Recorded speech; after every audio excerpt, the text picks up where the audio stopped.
متشکرم از شما،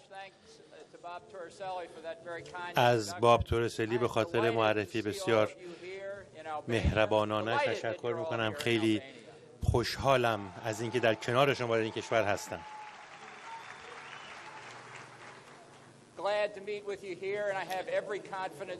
از دیدار شما بسیار خوشحالم و یقین دارم که در ایران آزاد مجدداً با هم دیدار خواهیم کرد. میخوام تشکرات عمیق خودم رو به دولت آلبانی هم به خاطر پذیرش مجاهدین تقدیم کنم. همه شما بعد از همه اون وقایعی که در جریانش هستیم و اقداماتی که انجام شد از جانب دوستان شما در جای مختلف از جمله دولت آمریکا، بسیار خوشحال شدم که حاصل این حرکت چیزی است که امروز در اینجا شاهدش هستیم و به همین منظور مجددا میخوام تشکر کنم.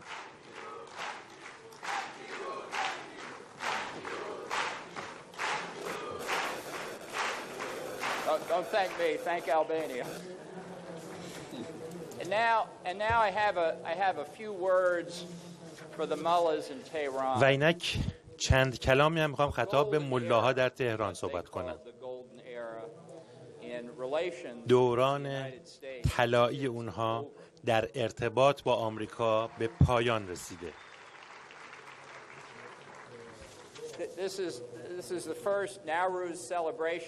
این اولین جشن نوروزی است که من امکان شرکت در اون رو پیدا کردم. باید بگم که حدود 60 روز پیش در واشنگتن هم در جشن نوروز شرکت کردم. البته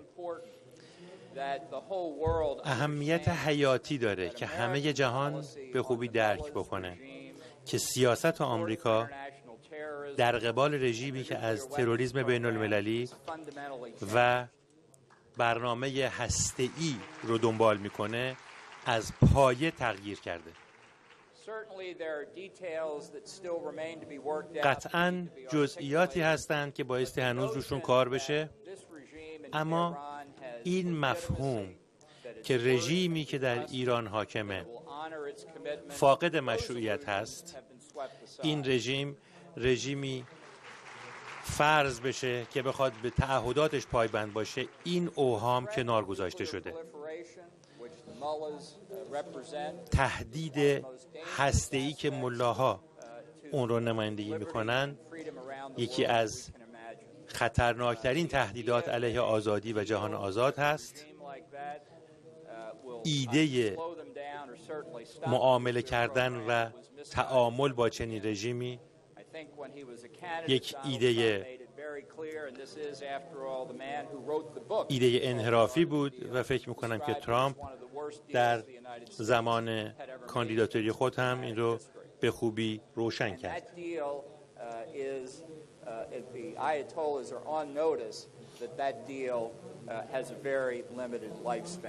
آیت الله ها می‌دانند که این معامله زمان بسیار محدودی داشته. این تغییر سیاست در سفر اخیر وزیر خارجه تیلرسون به ژاپن و سایر کشورها به خوبی خودشو نشون داد، از جمله سخنرانی که در کره جنوبی نسبت به اقدامات هسته‌ای کره شمالی بیان کرد و گفت که اون دوران تمام شده، به پایان رسیده و وقتی که صحبت از سلاح هسته‌ای هست هیچ تحملی در قبال گسترشش نخواهد بود. رابطه بین کره شمالی با رژیم بر سر موضوعات موشک‌های بالستیک گام اولی از یک برنامه بسیار مفصل‌تر هست. این معامله است که رژیم حاکم بر ایران تا همینجا بارها نقض کرده. تازه اینها مواردی است که آشکار و علنی شده و قطعاً موارد بسیاری هست که امروز اونها خبر نداریم.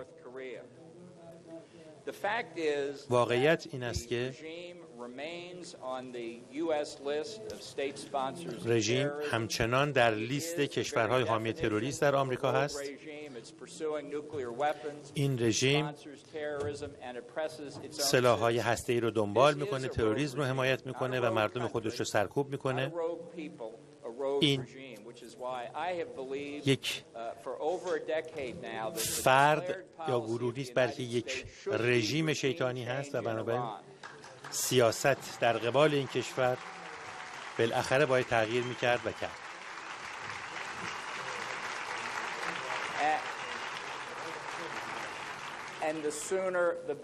هرچه زودتر بهتر، به خاطر صلح و امنیت بین المللی. عواقب و نتایج معامله‌ای که بر سر مسئله هسته‌ای صورت گرفته روش کار بکنیم. من یک هشدار دوستانه به همه شرکت‌ها و کمپانی‌های آمریکایی و اروپایی و همه نهادهای تجاری در سراسر جهان هشدار میدم. تحریم‌های بین‌المللی از روی رژیم برداشته شده، اما تحریم‌های آمریکا برای کسانی که مسئول تروریسم در سراسر جهان هستند سر جای خودش هست. نامگذاری رژیم به عنوان یک کشور حامی تروریسم سر جای خودش هست. من نظرم این هست که هیچ کمپانی مسئول در آمریکا نبایستی با یک کشور حامی تروریسم معامله انجام بده. همین و تمام. و من همین نکته رو به اروپایی ها هم میگم. هرچند که ممکنه 150 میلیارد دلار از سرمایه ها از حالت انجماد در اومده باشه، اما راه بسیار زیادی وجود داره تا زمانی که یک نهاد تجاری بتونه با این رژیم ارتباطی داشته باشه. هر کسی این کار رو میکنه داره سهامداران خودش رو در معرض تهدید قرار میده و قبل از اینکه هر تاجری سوار هواپیما بشه و به ایران بره، تا زمانی که رژیم سر کار هست باید به یاد داشته باشه که در انظار جهانیان داره این کار رو انجام میده. واقعیت اینه که همه ما خواهان دیدن دولتی هستیم که نماینده مردم ایران باشه. مردم ایران بتونن رهبران خودشون رو انتخاب کنن. من سازمان مجاهدین خلق ایران و شورای ملی مقاومت رو سالیان زیر نظر داشتم. برنامه‌هاشون رو با دقت دنبال کردم و فکر می‌کنم که این همون گفتمانی است که در ایران بهش نیاز هست، همون اصولی که بایستی در برابر مردم ایران قرار بگیره و اعتماد داشته باشند که این رژیم سرکوبگر به اواخر عمر خودش بسیار نزدیک شده. همچنان که گفتم منتظر جزئیات طرح و برنامه دولت ترامپ هستیم. هیچ انتقالی از یک رئیس جمهور به رئیس جمهور بعدی با چنان سرعتی که انتظارش میره خب انجام نمیشه. فکر میکنم گام‌هایی هست که دولت در حال بررسی اونها هست، از جمله آنچه که همکنون بهش دست زدن و شروع کردن، یعنی قرار دادن نام سپاه پاسداران در لیست سازمان‌های تروریستی. سپاه پاسداران از همان روزی که سفارت آمریکا در تهران در بعد از انقلاب 1357 اشغال شد دشمن بوده و بعد دست به اعمال تروریستی زد، از جمله در بیروت، و همچنان که این گروهی بوده که سازمان‌های دست نشانده‌اش از قبیل حزب الله دست به کشتار و اعمال تروریستی زدند،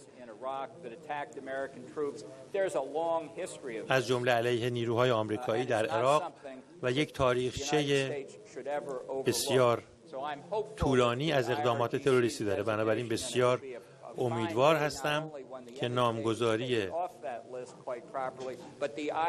سپاه پاسداران سازمان تروریستی واقعی یک بار برای همیشه در این لیست گذاشته بشه، همچنان که نام مجاهدین که به ناحق در این لیست گنجانده شده بود برای همیشه از این لیست برداشته شد. میدونم که راه بسیار طولانی بایستی طی بکنیم. گاهی اوقات به نظر میرسه که سفر سختی است، اما به نظر من بسیار پیروزمند بوده. نوروز بر همه شما مبارک و برای همه شما آرزوی پیروزی دارم. تشکر از همه شما.